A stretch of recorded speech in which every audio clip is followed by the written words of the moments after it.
कि आप राइटर बन सकते हैं या जीवन जी सकते हैं, तो पहले जीवन को जीना चाहिए गहराई से, चाहे जो भी आप जी रहे हो। इतने इवेंट्स में जाता हूँ, लेकिन जिस तरीके से यहाँ पे विश्वरंग हो रहा है और इतने जगह के इतने लोग और जिस एज ग्रुप के लोग हैं, वो बड़ा कमाल का है यहाँ पे कि इतने लोग आ रहे हैं। और मैं जब से अभी मेरा एक सेशन हो गया, अब दूसरे सेशन के लिए जा रहे हैं, तो मैं देख रहा हूँ जिस एज ग्रुप के लोग किताब साइन करा रहे हैं, ये बहुत कम होता है। और अगर आप आसपास भी देखेंगे, आई एम श्योर आप दिखाएंगे आपको कैमरा में, जितना जैसे लग रहा है ना कि पूरा शहर कितना पॉजिटिवली इस चीज़ को ले रहा है और जैसे लग रहा है कि इसको सफल बनाना है। इतने सेशन एक साथ हैं, मैं पहले सुबह आ रहा था तो मैं सोच रहा था कि अरे इतने सेशन हो रहे हैं, किसी में कुछ लोग होंगे, हर सेशन में लोग हैं, तो ये बहुत बड़ी बात है। ये काफ़ी सफल इस मामले में आयोजन है। ये में कोई शक नहीं है कि हिंदी, और मुझे लगता है उसके अलावा किसी भी शहर का ना कल्चर बनता है इन सब चीज़ों से। एक जो संस्कार आता है ना लोगों में कि अरे आता है कोई राइटर से मिल रहा है। एक जैसे छोटे बच्ची को लेके आई थी एक लेडी, क्या वो भी जान रही है ना, उन्होंने, जैसे मैं पहली बार किसी राइटर को ऐसे आमने सामने जिनकी हम किताब पढ़ते थे, हमने बहुत बाद में देखा था। लेकिन अगर कोई 10 साल का बच्चा भी आ रहा है तो वो देख रहा है ना, उसकी नज़र पड़ रही है कितने लोग आ रहे हैं, कोई एक्टर आ रहा है। और यहाँ पे इस तरीके के इवेंट में जो सबसे अच्छी चीज़ मुझे लगती है, जो संभावना है,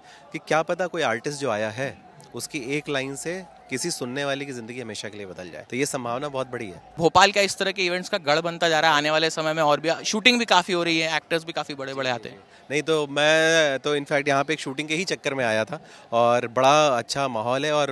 हम लोगों ने तो उत्सव किया ही यहाँ पे। सबसे अच्छी बात भोपाल की क्या है, मैं अपने मुंबई वाले दोस्तों से भी बोलता हूँ, अगर उनसे पूछते हैं ना कि अगर लोकेशन भोपाल है और एक्स जगह है, तो बोलते हैं भाई भोपाल में शूट कर लो, सबसे आसान है। तो इससे, और यहाँ पे मैं देखता हूँ जो लोकल आर्टिस्ट के भी कोऑर्डिनेटर है, इतना सीमलेस, इतना आराम से जो चीज़ होती है यहाँ पे, ये अपने आप में बहुत बड़ी बात है ना, कि अगर कोई आप केवल इस वजह से आ रहा है कि यहाँ पे आसान है करना, कोई बॉम्बे से आ रहा है उसको दिक्कत होती है, कहीं पे 10 तरीके की खाने पीने से लेके, जो, क्योंकि शूटिंग बहुत कॉम्प्लिकेटेड काम है, तो उसको बड़े जो आसानी है, जो आप सब लोग शहर के लोग जो देते हैं, जैसे मैं आज देख रहा था एक शूट से ही आ रहा था, तो वहाँ लोग को भी पता है कि अब शूट चल रहा है, तो ऐसा भीड़ नहीं लगानी है, अराजकता नहीं करनी है, तो ये बहुत बड़ी बात है। और मेरे को लगता है कि ये बहुत अच्छी बात है, और अगर कल्चरल कैपिटल इस देश का कोई है वो तो भोपाल ही है ना। यहाँ पे जो बहुत कम उम्र में लोग राइटर बनना चाहते हैं, क्या रीलें देख के, रीलों पे जो पढ़ लेते हैं ना कि हाँ इसने ये लिख दिया बहुत कम उम्र में, तो इतनी कच्ची उम्र में जो राइटर बनना चाह रहे हैं उनको क्या कहना चाहेंगे? नहीं, आपको राइटर तो बिल्कुल, मैं तो यही बोलता हूँ कि जैसे जो कच्ची उम्र में जो राइटर बनना चाहते हैं, जो मतलब कच्ची उम्र में मान लेता हूँ 25 साल तक भी जोड़ लेता हूँ, मुझे ऐसा लगता है कि जब भी जीवन में ये चॉइस हो